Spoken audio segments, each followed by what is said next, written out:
I live on the edge of a gated HOA community. Not inside it, not protected by it, just unlucky enough to share a border with it. My property is 5 acres of flat, open land. I bought years before the neighborhood was ever built. Back then it was just trees, dirt roads, and quiet. Then came the developers. Then came the HOA. Then came the entitlement.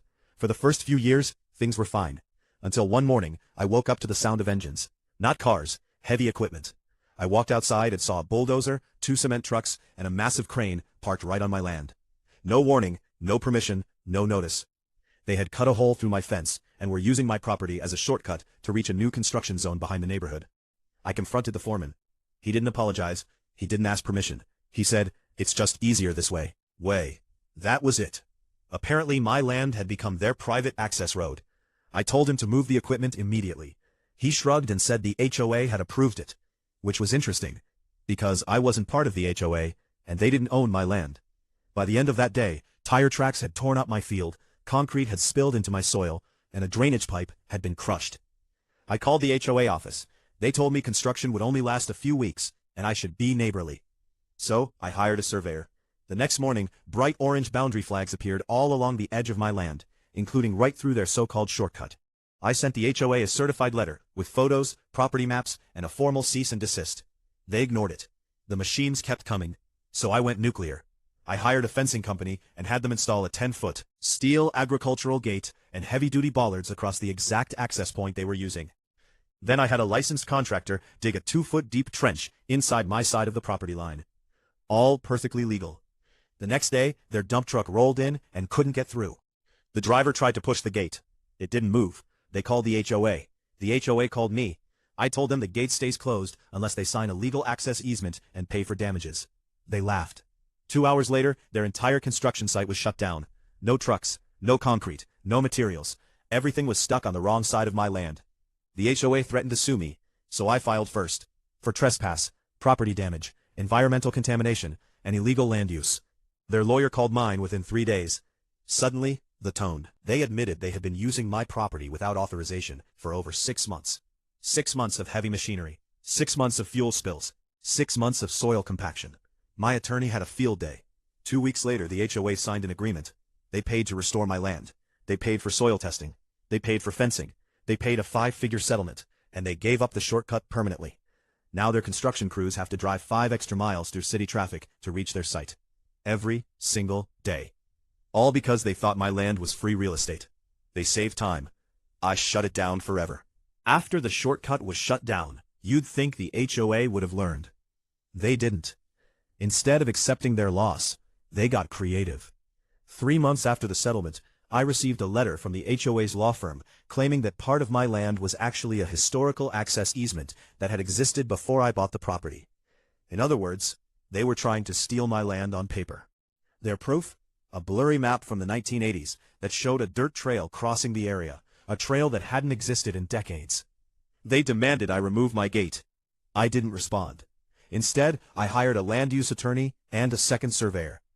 Turns out that trail was never a legal easement.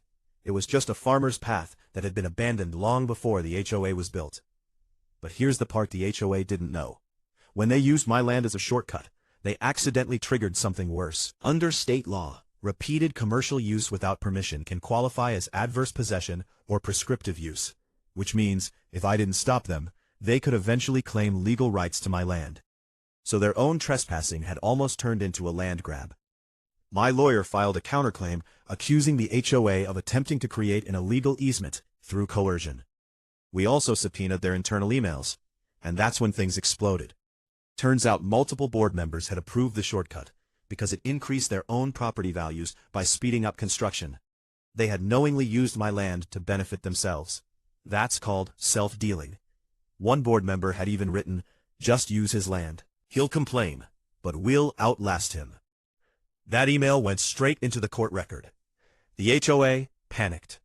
Homeowners started asking questions. Why were they being dragged into a lawsuit? Why were HOA fees rising? Why were board members using private land for personal profit? At the next HOA meeting, 3 board members resigned on the spot. An independent audit was ordered, and the HOA's attorney quietly settled with me again. This time the agreement included a permanent legal recognition of my property boundary, a written ban on any HOA access through my land, and a clause that if they violate it, they pay me $1,000 per day. Now, every time a construction truck drives the long way around, it's a reminder. They tried to take my land. They lost their board instead. After the board resignations, the neighborhood went quiet. Too quiet. No letters, no lawyers, no threats. That's when I knew something was coming. 6 months later, a group of homeowners knocked on my door. Not the board, the residents. They weren't angry at me. They were furious at their own HOA. Turns out their dues had jumped nearly 40%. Why? Because of my lawsuit. The legal fees, the settlement payments, the land restoration, the fines. The HOA had passed all of it on to the homeowners, and now people wanted answers. They asked me to attend their next HOA meeting. So I did. I walked into a packed clubhouse, filled with people who had finally realized what their board had done. I didn't yell. I didn't threaten. I just showed facts. Survey maps, court documents, emails from board members admitting they used my land to raise their own property values. You could hear a pin drop. One by one, homeowners stood up. A retired couple said their savings were being eaten by HOA fees. A young family said they might have to sell their home. A contractor said the board had been lying for years. Then someone made a motion to dissolve the HOA board entirely. It passed. Unanimously.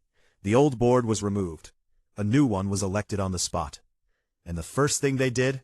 They apologized to me. Then they voted to permanently prohibit any construction or access through my land. They even paid to plant trees along the boundary, so no one would ever be tempted again. Now here's the best part. Without the shortcut, the developers had to reroute everything. The project ran over budget, buyers backed out, and the HOA's dream expansion was quietly canceled. Meanwhile, my property, it became more valuable than ever. Private, protected buffer. Next to a neighborhood that learned the hard way not to cross me. They tried to save time. They tried to take my land. Instead, they lost their power, their board, and their future plans. And I still own every inch of what's mine.